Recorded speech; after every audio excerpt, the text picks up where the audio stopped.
আজকে চলে এসেছি দক্ষিণেশ্বরে।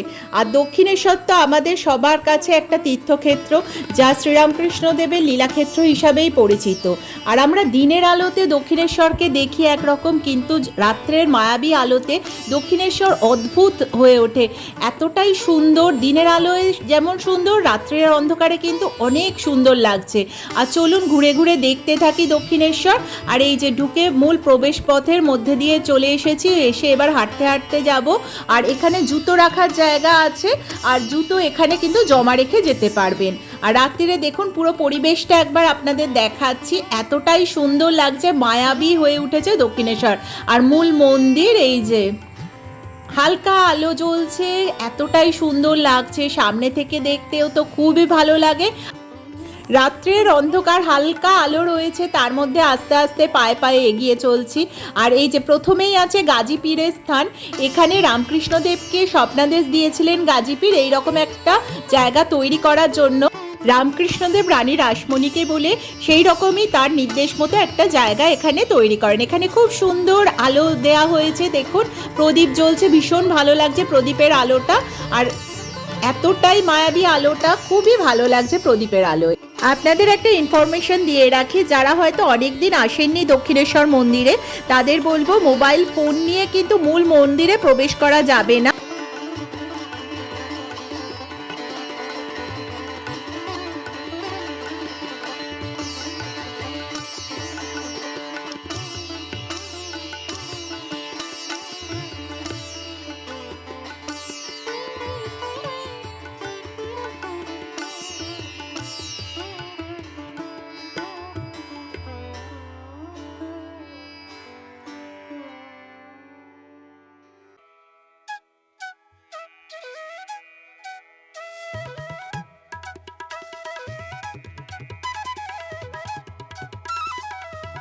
এখানে আছে রানী রাসমণির মন্দির, এই যে রানী রাসমণির মূর্তি।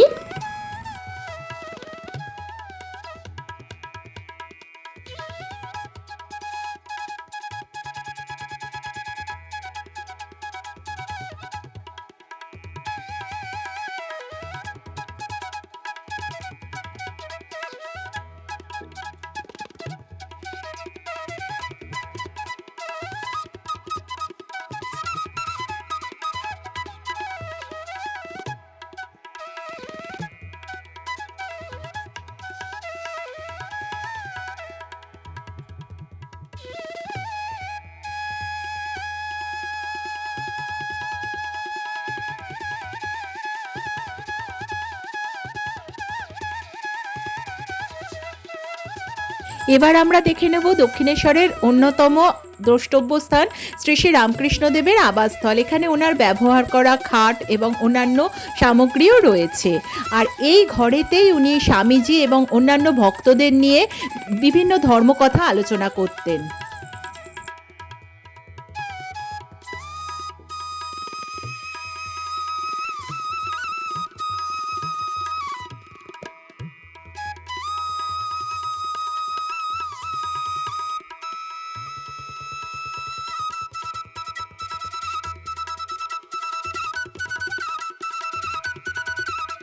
রাত্রির অন্ধকারে মা গঙ্গাকে অপূর্ব দেখাচ্ছে। গঙ্গার পাশ দিয়ে হাঁটতে হাঁটতে দেখতে পেলাম দ্বাদশ শিব মন্দির। আর যেহেতু মন্দিরের ভেতরে মোবাইল নিয়ে প্রবেশ করা যায় না, তাই বাইরে থেকেই ছবি বা ভিডিও বা ফটো আপনারা তুলতে চাইলে তুলে নিতে পারবেন।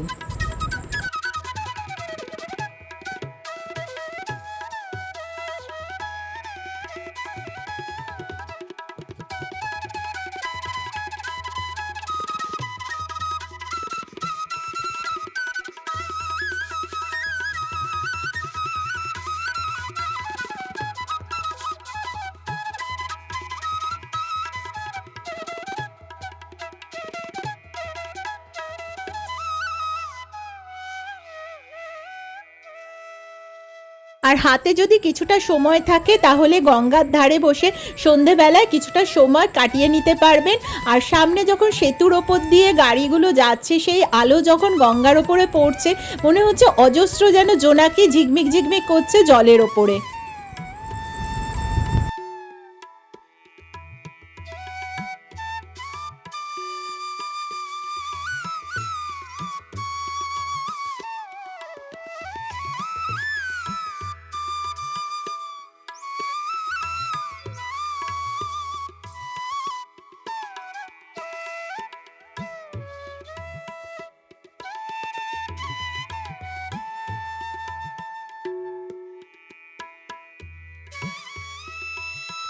গঙ্গার ধার দিয়ে হাঁটতে হাঁটতে এলে দেখতে পাবেন নহবতের ঘর। এই নহবতের ঘরের নিচের তলায় থাকতেন মা শারদা, আর উপরের তলায় থাকতেন শ্রী শ্রী রামকৃষ্ণদেবের মা চন্দ্রামণি দেবী। নহবতের একতলাতে মা শারদা দেবী থাকতেন, ওখানেই ওনার প্রস্তর মূর্তি স্থাপিত হয়েছে।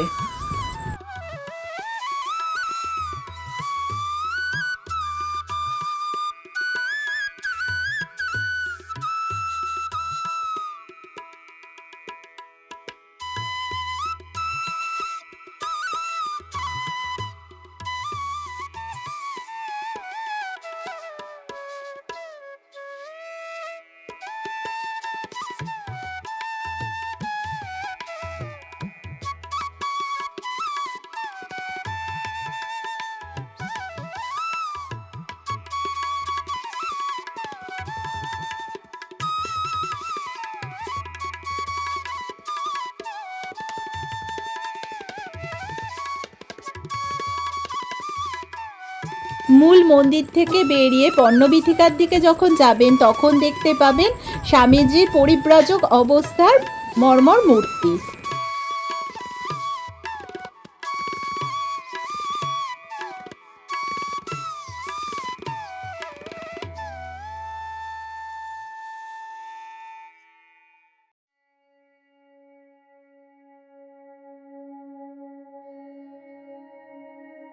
এই হলো ডালা অর্কিড। এখান থেকে বিভিন্ন দামে যার যেরকম সামর্থ্য 51 টাকা থেকে আরম্ভ করে ডালা কিনতে পারবেন।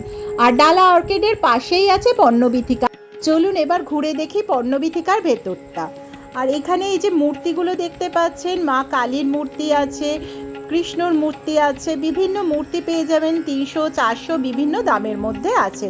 আর এছাড়া তো ফটো আছেই, ভবতারিণী মায়ের ফটো আছে, ঠাকুর মা স্বামীজির ফটো আছে, বিভিন্ন দামের মধ্যে 200, 250 বিভিন্ন দামের মধ্যে এখানে পাবেন।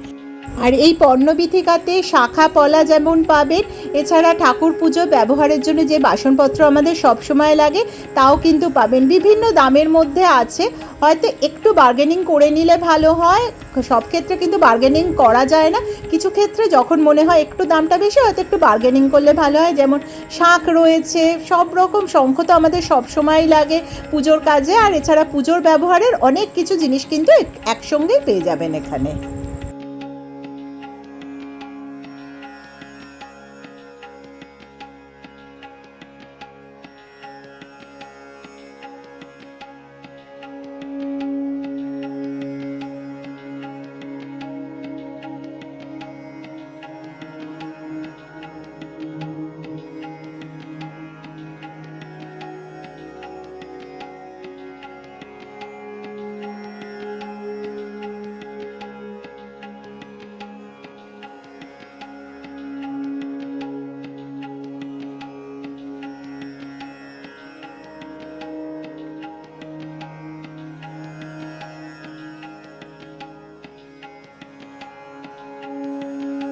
পণ্যবীথিকা থেকে বেরিয়ে পড়লাম, আর বেরিয়ে পড়ে একবার পুরো মন্দির চত্বরটা দেখে নিই। আলোয় সেজে উঠেছে মন্দির চত্বর।